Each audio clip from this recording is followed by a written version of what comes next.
Brokeback Mountain, Scarface, and A Charlie Brown Christmas are all on this day. Hey, welcome back to On This Day. Today's date is December 9th, 2020. It is the 344th day of the year. We got 22 days left. It is the 50th Wednesday in the 50th week, 79th day of fall, and we got 12 days until winter. Today is International Anti-Corruption Day. International Anti-Corruption Day seeks to raise awareness of corruption and its negative impact on society. No country in the world is entirely free of corruption. Do you know why? Because countries are run by humans. When you have humans, you have corruption. You'll never be able to get rid of corruption. You just kind of have to keep it down a little bit. But some countries and regions are less affected than others. The Corruption Perception Index measures the perceived level of public sector corruption around the world and states that over 68% of the countries in the world have serious corruption problems. These problems fuel things like human trafficking, political instability, environmental destruction, and terrorism. I read this article years ago about the amount of money in the United States basically goes to corruption. And if we could eliminate it, we could cut our taxes in half across the board and still get the same services and still get the same things we get from the amount of taxes we're paying right now. All right, let's see what else December 9th has given us. 1911, a mine explosion near Briceville, Tennessee kills 84 miners despite rescue efforts by the United States Bureau of Mines. Yeah, that sucks. 1935, the Downtown Athletic Club Trophy is awarded for the first time. The winner is halfback Jay Berwagner of the University of Chicago. They later changed the name of the trophy to the Heisman Trophy.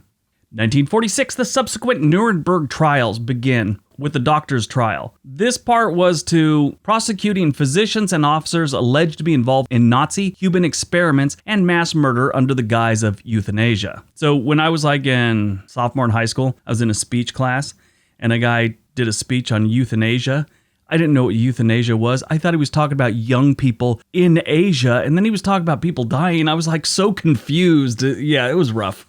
Oh well, live and learn, I guess. 1950, the Cold War. Harry Gold is sentenced to 30 years in jail for helping pass information about the Manhattan Project to the Soviet Union. The Manhattan Project was basically our atomic bombs. His testimony is later instrumental in the prosecution of Julius and Ethel Rosenberg, who eventually were found to be spies.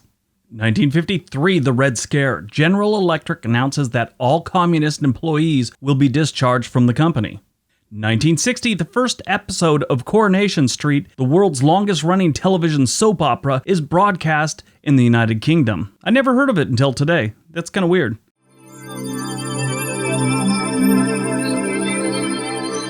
1965, A Charlie Brown Christmas makes its network debut on CBS. A Charlie Brown Christmas is an animated television special and is the first TV special based on the comic strip Peanuts by Charles M. Schulz. After the comic strip's debut in 1950, Peanuts had become huge worldwide by the mid-1960s. In the 55 years since its premiere, A Charlie Brown Christmas has become a holiday classic. You gotta watch it every single holiday season. But the special's creators initially thought that they had a real dud on their hands. Coca-Cola was the original sponsor of the cartoon and only gave Schulz and his team a few months and $70,000 to pull this off. In the end, Schulz and his team thought that it was hastily made and was low-quality animation, and they thought it was a real dud. The popularity of the special practically eliminated the aluminum Christmas tree, which was a fad from 1958 to 1965. The special sort of made fun of it and portrayed aluminum Christmas trees in a negative way, like they were against everything Christmas was all about.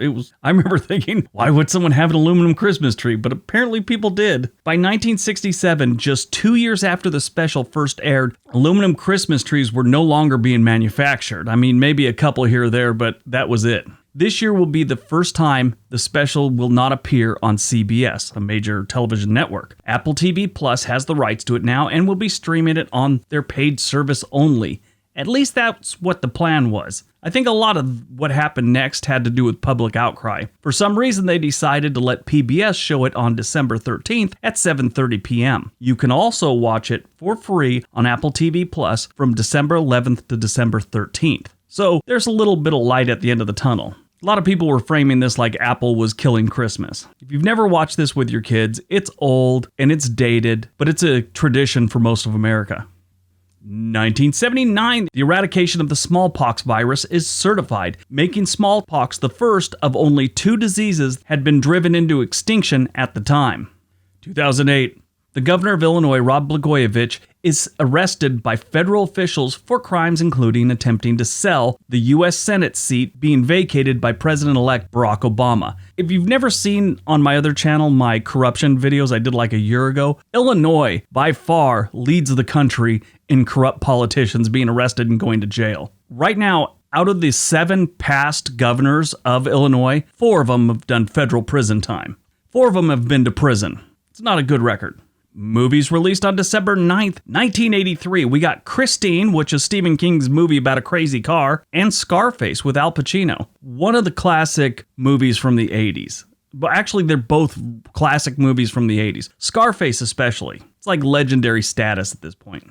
2005, we got Brokeback Mountain. This movie had Heath Ledger, Jake Gyllenhaal, Michelle Williams, Anne Hathaway, Randy Quaid, Kate Mara, Linda Cardinelli, and Anna Faris. What's really good about this movie is it was really unexpected. I went into the movie not knowing anything about it, and it turns out these 2 cowboys were gay, and then the problems that they faced with their relationship and all that. Well, as a joke on my Facebook one day, when this came out, I don't know how to feel about this. My son's elementary school is doing Brokeback Mountain for their play this year. Oh my God, I was kidding. The outrage that came out on my Facebook was astonishing. It was pretty funny. Anyway, born on December 9th, 1919, Kirk Douglas is born. We just lost him this last February. Made it to 100 years. Not bad. 1922, Red Fox, American actor and comedian. Now, everyone remembers him from Sanford & Son and all that stuff, and he used to fake a heart attack. When he actually died on the set, for the first few minutes, people thought he was doing that he was faking it, but he actually died. 1934, Dame Judi Dench, English actress. Yeah, she's like, guys get knighted. She's now Dame Judi Dench. 1953, John Malkovich was born. Great actor, phenomenal actor. I love his movies. Anything he's in is worth watching. Died on December 9th, 2019, Marie Fredriksson. She was a Swedish singer and the lead singer of the band Roxette, which was hugely popular in the late 80s, early 90s. She'd had a 17-year battle with cancer that she finally, succumbed to. Sad. All right, that's today's video. Hope you guys enjoyed it. Now go out, have a great day, be nice to each other.